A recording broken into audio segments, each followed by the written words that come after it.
After weeks of mass protests, a general strike, dozens of condemnations, Benjamin Netanyahu has decided to delay the judicial overhaul to the next session of the parliament in a few weeks. During the last few days, a lot of voices have been heard regarding possible threats of the judicial overhaul to the country's national security. To analyze those dangers and understand them, we're welcoming Jesse Weinberg, research associate at the INSS, the Institute for National Security Studies. Jesse Weinberg, hi. Hello. Hi, first of all, why did we hear so many voices among the security community regarding possible threats to Israel's national security? We heard also, for example, the INSS raising its voice against this plan and reform.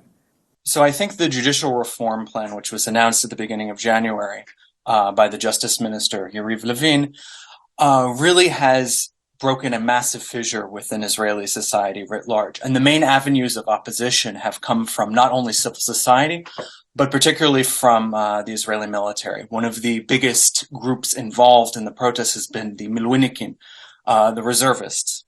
And I think that that has really impacted not only the state of the army, but also the threats and the perspective of how Israel's enemies view it. So to give an example, in the past couple of months, as the judicial reform has progressed, groups, particularly within the Air Force, military intelligence and commando units, have started to basically say that the continued push of the judicial reform could potentially endanger Israel's standing as a Jewish and democratic state in the framing of the Declaration of Independence. And for them, that was a bridge too far. And what happened this past weekend on Sunday evening with the firing of the defense minister, the former General Yoav Gallant, was, I think, for many people, a red line, a line that was crossed in the sand, where Gallant had effectively warned the prime minister that the advancement of the judicial reform was causing significant fissures within the army, and Israel's enemies were taking notice. And that is essentially what brought us to the events of yesterday, where the prime minister decided to effectively pause the reform, at least temporarily for the moment. So you mentioned it a little bit. A lot of reservists threatened not to complete their reserve duty, especially in the Air Force and some elite units. What would that mean for the country if that would happen today? Look, I think that in any conflict, obviously, they would come and serve. That is 100% true. But I think what really the discussion is today, at the most macro level, is you have essentially two directions. On the one side, you have the government, and this is perhaps the Netanyahu government is the most extreme government that has been formed in Israel since its inception. It includes the Likud party, but also the religious Zionists, the Tzionut Datit, which includes, on the one hand, Itamar Ben-Gvir, who was a former member of the outlawed Kach party, follower of Meir Kahane, and Bezalel Smotrich. And these two parties effectively have been on the far right extreme of Israeli society. And I think amongst the protesters, and particularly amongst reservists, there was an event 2 weeks ago where the finance minister Smotrich called for the effective erasure of the Palestinian town of Hawara. And I think there's a fear amongst many, not only in civil society, but in the defense establishment, that the government, frankly, doesn't have Israel's national security interests at hand and is effectively waging an almost ideological war on the foundations of the state.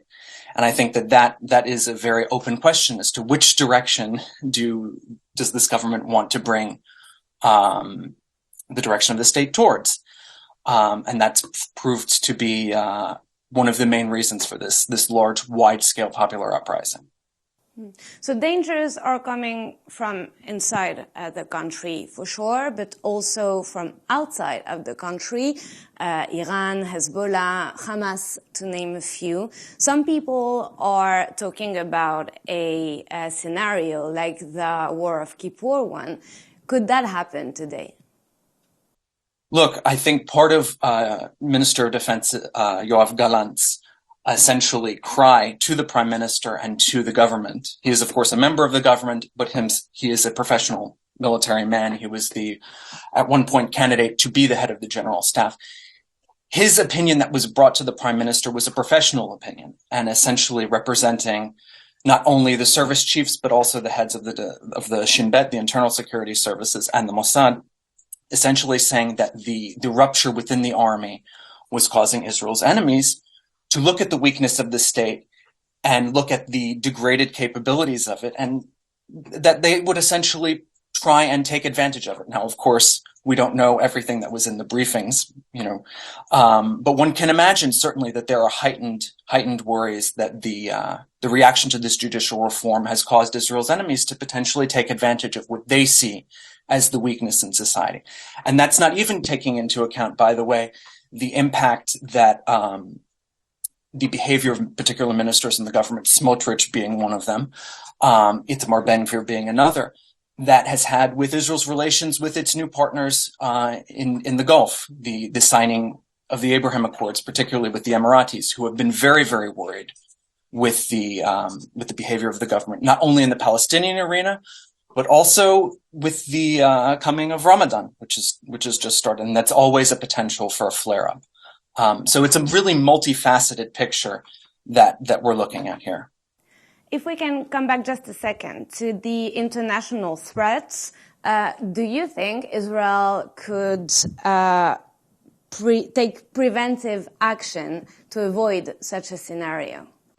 I think at this point, considering the fissures within the government, and also the friction within the army, it would be very, very difficult for the government to carry out a preventive strike at the moment. Now, of course, I think that if there was a clear and present danger against the security of Israel and a ticking time bomb, as you would say, of course the army would act in the best interests of the country. But I think as things stand right now, really the political tensions here are extremely high. And there is, to put it mildly, not much trust between the government and the opposition after 3 months of extremely contentious public protests. I mean, just so that your viewers know, every weekend there have been hundreds of thousands of Israelis who have gone to the streets.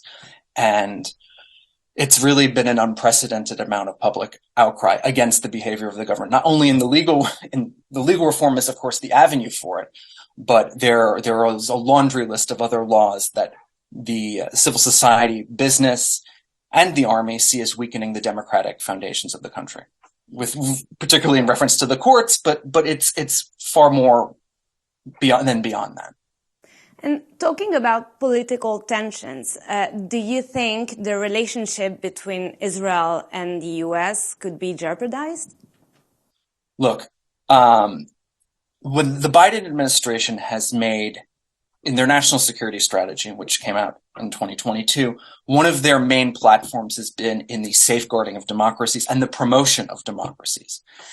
And with this sort of coming clash between China and the United States, it's already out in the open, and also Russia's invasion of Ukraine, the way that Washington has framed the sort of global political picture has been between democracies on the one side and autocracies on the other. And Israel, for the United States, has always been a beacon of stability as the only democracy in the region. And frankly, the actions of the government, particularly the firing of Gallant, I think was seen in Washington as being almost a unprecedented act, where a gentleman who is quite highly regarded there was essentially removed from his job for sharing his professional views. And I think that was almost a watershed moment and has led people to think twice.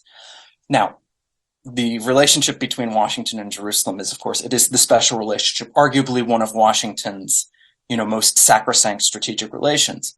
But the potential erosion of democratic values in Israel is not seen, particularly in the Biden administration, which is, of course, a Democratic administration, and has made, as I mentioned earlier, democracy promotion and the safeguarding of democracy to be one of its planks, main platforms in its foreign policy. It is not looked at quite well. Washington would prefer things in the Middle East to be, calm as they can possibly be. It is the Middle East, after all, and really to focus on the confrontation with China and also aiding Ukraine versus the Russians. And this, frankly, doesn't help in that manner. It remains to be seen, of course, if there can be a compromise down the line on this judicial reform plan. Then I think that would be certainly beneficial to both sides within Israel. I think Washington would be very pleased with that, and to sort of lower the tensions internally here. And do you think the U.S. could take some actions to prevent such a reform to be adopted, or they wouldn't intrude that much? Look, within diplomacy, there are always things that are said publicly, and then stuff that happens, in private and in the closed, in private meetings. I think the interpretation of what has been said in public, certainly Washington has counseled the Netanyahu government to uphold democratic values and checks and balances. And one can read within the lines essentially what that means. It means, don't throw your democracy down the drain. Israel has had 74, now nearly 75 years of continued democratic rule with broad-based consensus, and any large constitutional or legal changes affecting the balance of powers between the Knesset and the judicial system should be taken with overwhelming broad consensus. And I think that has been the message that Washington has been trying to send to the Netanyahu government. I think that yesterday's speech by Netanyahu in the evening to effectively at least take a temporary break for the reform was certainly seen as a positive step. But I must say, the White House press secretary said yesterday, we don't think that civil war is possible in Israel. And as someone who is an Israeli and who lives here, I don't think anyone in their wildest dreams would have deemed that would be a statement said in a White House press briefing. So hopefully in the next coming months, after the Passover recess, there can be a broad-based consensus that can be found here that is certainly for the parties internally acceptable, and also that Washington can look and say, okay, there's a broad-based reform that has the support of all of the political parties and interest groups, and we can move forward. Continuing on the national scene, I just wanted to ask you a particular question within the military. We've heard a lot of former officials in the army that were saying that the Supreme Court was acting as a shield for them. Can you explain to us a little bit more about that? Sure. So Israel's legal system has been sort of widely renowned on the world stage as being a fair, impartial, and apolitical system, as I think any liberal democratic country would want. The potential politicization of the legal system, of the judicial appointment panels, and also for appointing effectively political judges has been seen by members of the army as essentially losing their international backing. What I mean by that is whenever Israel goes to war, there is, of course, a fear of pilots or soldiers being taken to international war crimes tribunals. And effectively, the way that Israel's legal system is viewed by the rest of the world, they know that the courts, the prosecutors, and the military adjutant general will investigate any abuses of power, any mass civilian casualties, God forbid if that happens, and that will be dealt with in a responsible, legal, and thorough, apolitical manner. And this is the contention of particularly some of the pilots and elite combat soldiers, if this goes through, this legal reform bill as is, Israel would effectively lose that international legitimacy and standing of a free, independent, apolitical, and non-partial court system that would open them potentially to investigation. For example, if a pilot or a soldier goes abroad with his or her family to, say, Madrid for the weekend, and there is an outstanding arrest warrant, they could end up under international tribunals in The Hague. This is the contention that some are making. It remains to be seen if things will ever get to that point, but this is one of the arguments that is being heard here with regards to the military angle of the military international law angle of the reform. Thank you very much, Jesse Weinberg, for this explanation. We'll be following the scene very closely in the following weeks. Thank you for your time. Thank you for having me.